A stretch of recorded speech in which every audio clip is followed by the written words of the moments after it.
Assalamualaikum warahmatullahi wabarakatuh. Salam sejahtera untuk kita semua. Perkenalkan, nama saya Lina. Saya merupakan mahasiswi S1 Pendidikan Sosiologi, Fakultas Keguruan dan Ilmu Pendidikan, Universitas Lambung Mangkurat.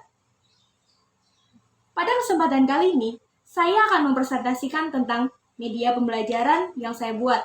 Namun, sebelum itu, saya akan menjelaskan apa itu media pembelajaran. Media pembelajaran merupakan segala sesuatu yang dapat digunakan untuk menyampaikan pesan dan informasi dalam proses belajar sehingga dapat merangsang atau memudahkan siswa untuk memahami pembelajaran yang disampaikan. Media pembelajaran sendiri dapat membantu kita atau melengkapi para guru dalam proses mengajar. Jika kita adalah seorang guru, ketika mau mengajar, apa yang kita pikirkan?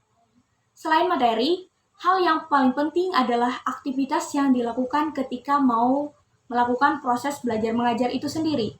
Contohnya seperti diskusi, kerja kelompok, karena belajar terjadi ketika siswa mengalami, melihat, mendengar, melakukan, merasa, mencoba, mempraktekkan, menciptakan, dan memodifikasi secara langsung pelajaran tersebut. Adapun fungsi dari media pembelajaran, yang pertama adalah pembelajaran akan terasa lebih menarik dan interaktif. Yang kedua, pembelajaran akan terasa lebih nyata. Yang ketiga, pembelajaran dapat dipersingkat oleh penjelasan materi pembelajaran dengan media yang disampaikan. Yang keempat, mendorong siswa agar belajar lebih mandiri. Yang kelima, materi pembelajaran lebih terstandarisasi. Apa yang diajarkan guru itu sama dengan apa yang ditangkap oleh siswa.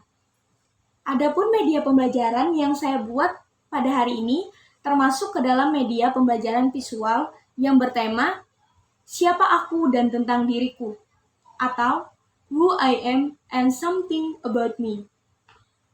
Sebelum menggunakan media pembelajaran ini, saya akan membagi siswa ke dalam 6 kelompok sesuai dengan nama-nama tokoh sosiologi. Yang pertama, Ibnu Khaldun, yang kedua, Ferdinand Tönnies, yang ketiga, Karl Marx, yang keempat, Max Weber, yang kelima, Emil Durkheim, dan yang keenam, Auguste Comte. Saya akan memberikan waktu untuk masing-masing kelompok agar mempersiapkan bahan presentasi mereka tentang tokoh sosiologi sesuai dengan pembagian ke dalam bentuk PowerPoint. Jika setiap kelompok sudah siap mempresentasikan materi mereka secara bergantian dan sudah melakukan presentasi, selanjutnya saya akan mengajak peserta didik untuk bermain dengan media pembelajaran yang saya buat. Baik, saya akan mereview tentang media pembelajaran yang saya buat yang bertema Who I Am and Something About Me. Jadi, tujuan dari media pembelajaran ini adalah mengungkit kembali ingatan siswa tentang materi yang mereka sampaikan, yaitu tentang tokoh-tokoh sosiologi.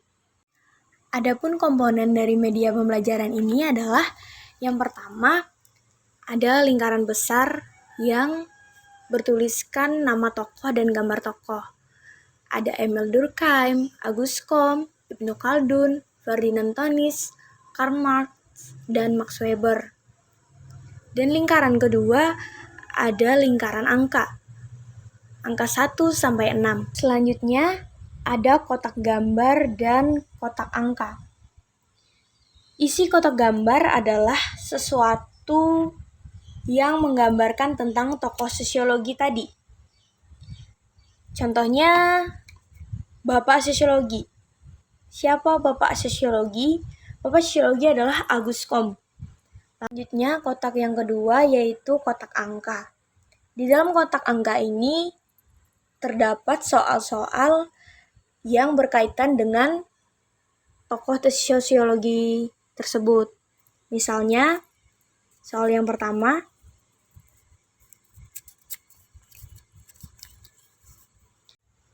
tentang sebutkan teori tokoh. Misalnya tokoh yang keluar adalah Auguste Comte. Teori tokohnya adalah hukum 3 tahap. Selanjutnya, saya akan menjelaskan sistem permainan dalam media pembelajaran kali ini.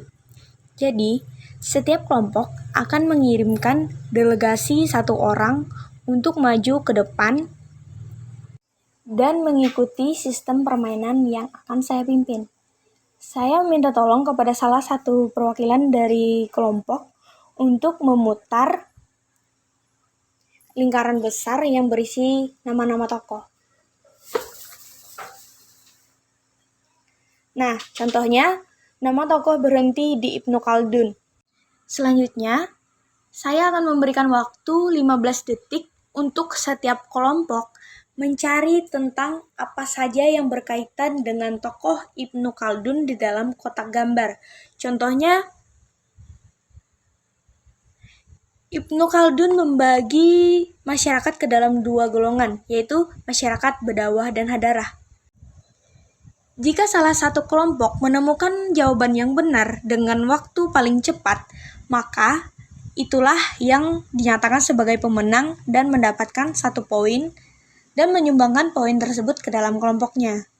Jika sudah selesai tahap pertama dan mendapatkan salah satu pemenang dari kelompok yang mendapatkan jawaban benar tentang tokoh, selanjutnya kita akan memutar kembali lingkaran tokoh ini. Nah, berhenti pada tokoh Ferdinand Tonis. Selanjutnya, saya akan meminta kepada setiap perwakilan dari kelompok satu-satu untuk memutar lingkaran angka. Misalnya, perwakilan kelompok 1 memutar lingkaran angka. Kelompok 1 mendapatkan soal nomor 4. Nah, soal nomor 4 kita lihat di dalam kotak angka. Jadi, kelompok 1 akan mengambil soal nomor 4 dari kotak angka ini.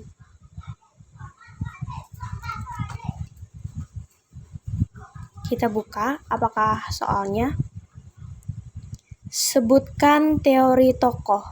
Jadi, kelompok 1 akan menjawab soal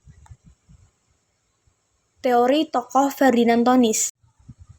Jika jawaban dari perwakilan kelompok 1 benar, yaitu teori Ferdinand Tonis tentang Gemeinschaft atau masyarakat paguyuban dan Gesellschaft atau masyarakat patembayan, maka kelompok 1 akan mendapatkan poin dan disumbangkan kepada kelompoknya. Begitu pula permainan selanjutnya akan dilanjutkan kepada kelompok-kelompok yang lain, yaitu kelompok 2, kelompok 3, kelompok 4, kelompok 5, dan kelompok 6.